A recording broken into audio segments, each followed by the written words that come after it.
Assalamualaikum warahmatullahi wabarakatuh. Kami dari kelompok 4 yang beranggotakan Ulfi Silvia, Zeni Afrianti, Bayu Ningsih, dan Syahsabillah.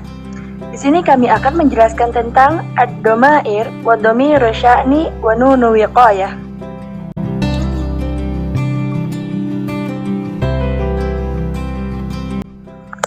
Baiklah, adapun materi yang pertama yaitu mengenai ad-dhamir.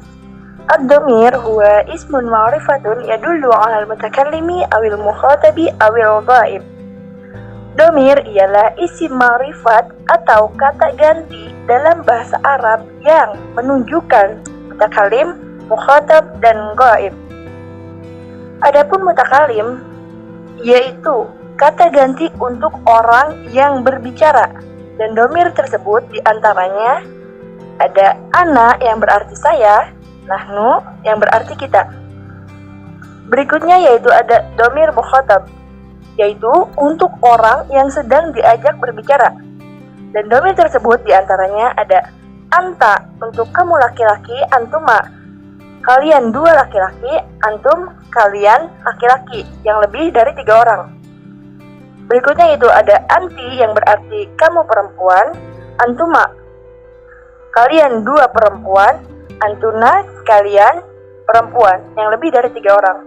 Dan yang terakhir yaitu ada dhamir ghaib yang berarti kata ganti yang tidak ada di tempat atau orang tersebut tidak ada di tempat itu. Dan dhamir tersebut diantaranya ada huwa yang berarti dia laki-laki, huma mereka 2 laki-laki, hum mereka laki-laki yang lebih dari 3 orang.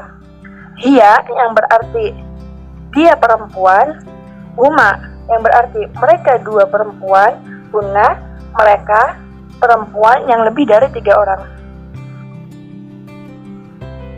Baiklah, untuk materi berikutnya yaitu dhamir atau mudmar. Dhamir ini terbagi menjadi 2. Yang pertama mustatir dan yang kedua dhamir bari. Dhamir mustatir adalah ma laisa lahu surah fil lafzi. Dhamir ini adalah dhamir yang tidak punya bentuk dalam kata. Bahasa singkatnya yaitu dhamir yang tersembunyi. Dan dhamir mustatir ini terbagi menjadi 2. Yang pertama dhamir mustatir wujuban dan yang kedua dhamir mustatir yang jawazan. Adapun dhamir mustatir wujuban yaitu dia itu dhamirnya wajib tersembunyi, yang mana dia memiliki 2 keadaan. Yang pertama dalam keadaan fi'lul amri lil wahidil mudzakkar, yaitu pada fi'il amr dhamir anta laki-laki. Contohnya yaitu idrib. Dan keadaan yang kedua yaitu pada fi'il mudhari yang berawalan dengan huruf hamzah, ta, dan nun. Contohnya adribu, tadribu, dan nadribu. Dan dhamir mustatir yang kedua yaitu ada jawazan, yang artinya boleh tersembunyi. Dan jawazan ini memiliki 1 keadaan, yaitu ketika fi'il mudhari yang berawalan dengan huruf ta dan ya. Contohnya Zaidun yaqumu dan Fatimatu taqumu. Dan adapun dhamir yang kedua yaitu dhamir bari, yang artinya malahu surah fil lafzi, yaitu dhamir barij adalah dhamir yang memiliki bentuk dalam lafaz. Bahasa singkatnya yaitu dhamir yang nampak. Dan dhamir barij ini terbagi menjadi 2. Yang pertama dhamir muttasil yang artinya bersambung dengan kalimat atau kata kerjanya. Contohnya qumtu. Dan contoh yang kedua yaitu akramaka. Dan barij yang kedua yaitu dhamir barij munfasil yang artinya terpisah dengan kata kerja. Contohnya ana mu'minun.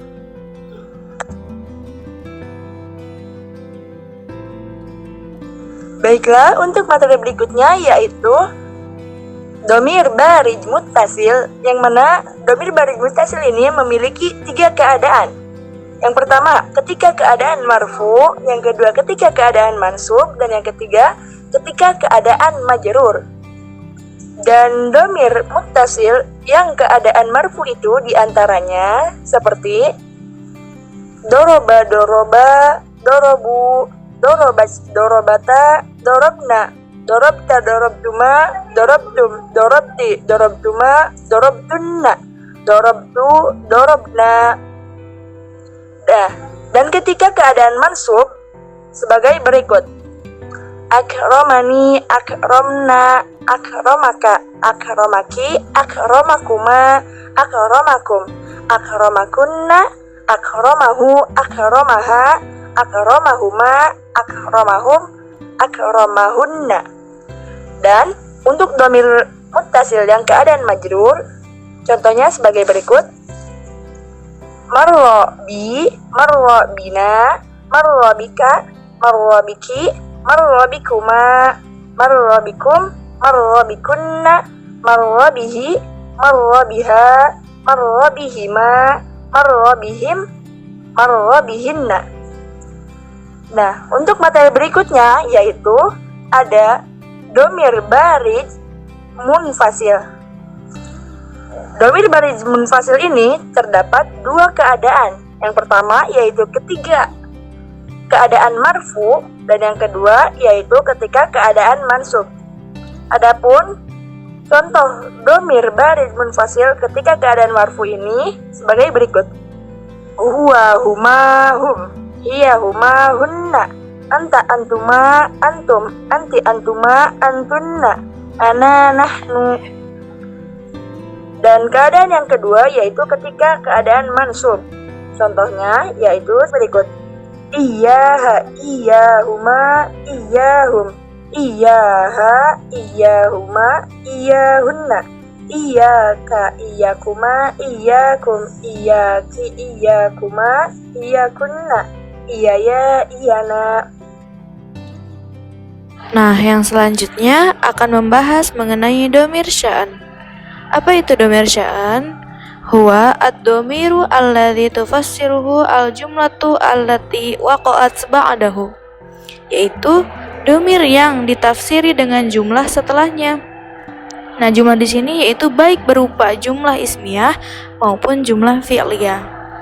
Contohnya yaitu huwallahu ahad, bahwasanya Allah itu esa. Nah, pada lafadz huwa ini yaitu adalah dhamir sya'an. Karena apa? Karena berada di awal kalimat. Artinya, lafadz huwa ini tidak merujuk pada lafadz tertentu atau tidak merujuk pada lafadz sebelumnya. Dan kesamarannya diperjelas oleh kalimat sesudahnya, yaitu lafadz Allahu ahad. Contoh lainnya yaitu pada lafadz fa innaha la ta'mal absar. Artinya yaitu bahwasannya bukan penglihatan yang buta, melainkan mata hatilah yang buta. Nah, dhamir ha pada lafadz fa innaha adalah dhamir sya'an karena ada pada awal kalimat, dan kesamarannya diperjelas kalimat sesudahnya yaitu lafadz la ta'mal absar. Dhamir sya'an memiliki beberapa istilah, di antaranya yaitu dhamirul qissati, dhamirul amri, kemudian dhamirul hadithi, dan dhamirul majhuli. Dinamakan dhamir qissah karena dhamir ini dimunculkan untuk menjelaskan makna peristiwa atau kisah. Nah, dari makna qissah itu sendiri yaitu berarti kisah atau peristiwa. Kemudian istilah selanjutnya yaitu dhamirul amri. Dinamakan dengan nama dhamirul amri karena dhamir ini menunjukkan untuk menjelaskan suatu perkara tertentu. Maka makna dari amr tersebut yaitu berarti perkara. Kemudian selanjutnya yaitu dinamakan dhamirul hadithi. Nah, kenapa dinamakan dengan dhamirul hadis? Karena dhamir ini ditunjukkan untuk menjelaskan suatu pembicaraan atau cerita tertentu. Makna dari al-hadits itu sendiri yaitu pembicaraan atau cerita. Dan selanjutnya yaitu dengan istilah domirul majhuli. Kenapa disebut dengan domirul majhul? Karena tidak ada kata tertentu yang menjadi sasaran rujukan domir tersebut. Nah, kata majhul itu sendiri yaitu berarti yang tidak diketahui. Selanjutnya yaitu ketentuan-ketentuan untuk domir sya'an. Yang pertama, domir sya'an ini domir yang ditafsiri dengan jumlah setelahnya. Jika berupa domir muzakkar, maka disebut dengan domir sya'an. Dan jika berupa domir mu'annas, maka disebut dengan domir qissah. Kemudian, domir sya'an tidak bisa dirujukan pada lafadz sebelumnya. Dan domir sya'an tidak bisa ditaukid, dijadikan ma'tuf alaih, dan juga tidak bisa dijadikan sebagai mubdal minhu. Dan juga domir sya'an selalu dalam bentuk mufrad meskipun isi penafsirannya itu lebih dari satu. Pembahasan selanjutnya yaitu tentang nun wiqayah. Apa itu nun wiqayah? Iya, nunu maksuratun tuzadu qabla ya mutakalim fi fi'lin au harfin au isim fi'il. Yaitu nun wiqayah adalah huruf nun berharokat kasroh yang ditambahkan sebelum ia mutakalim pada fi'il, huruf, ataupun isim fi'il. Nah, mengapa dinamai dengan nun wiqayah? Yaitu sebab ia berperan memikul harokat kasroh agar sesuai dengan huruf ya mutakalim, sehingga harokat akhir suatu fi'il ketika bertemu dengan ya mutakalim tidak berharokat kasroh yang menyerupai isim. Dan juga untuk menjaga agar tidak bertemunya dua sukun. Contohnya di sini yaitu akromani. Pada lafadz akromani, akroma di sini yaitu fi'il, nunnya yaitu nun wiqayah, dan ya-nya adalah ya mutakallim. Selanjutnya yaitu ketentuan penggunaan nun wiqayah. Nah, di sini ada dua keadaan pada ya mutakalim, yaitu ya mutakalim mahal mansub dan ya mutakalim mahal jar. Pada ya mutakalim mahal mansub yang pertama yaitu nun wiqayah pada fi'il madhi atau fi'il mudhari atau fi'il amr. Contohnya yaitu dorobani, yaitu contoh pada fi'il madhi, dan yadribuni, yaitu contoh fi'il mudhari, dan sa'idni, yaitu contoh fi'il amr. Nah, pada contoh-contoh ini ya mutakalimnya yaitu dalam keadaan mahal mansub.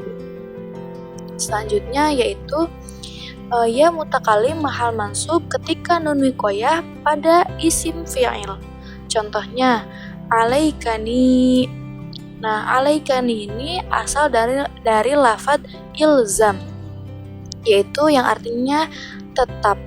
Maka arti dari alaikani artinya yaitu tetaplah bersamaku. Nah, yang ketiga yaitu ya mutakalim mahal mansub ketika nun wiqayah berhadapan dengan inna wa akhwatuha. Inna wa akhwatuha itu ada apa saja sih? Yaitu ada inna, anna, ka'anna, lakinna, laita, dan la'alla. Contohnya innani. Nah, ya mutakalim di sini mahalnya yaitu mahal mansub. Dan pada lafadz inna, anna, ka'anna, lakinna, laita, dan la'alla, adapun orang Arab terkadang membuang nun wiqayah dari fi'il jamid kata laisa dan dari huruf laita ketika berhubung dengan ya mutakalim. Contohnya laisi atau laiti. Kadang juga dibuang nun wiqayah pada lafadz laisa dan laiti, yaitu dengan alasan daruratnya syair. Untuk huruf nasakh selain pada lafadz laita dan la'ala boleh keduanya, artinya boleh memakai nun wiqayah atau dibuang. Contohnya innani atau boleh juga dengan inni. Kemudian lakinna lakinnani atau lakinni. Selanjutnya yaitu ya mutakalim mahal jar.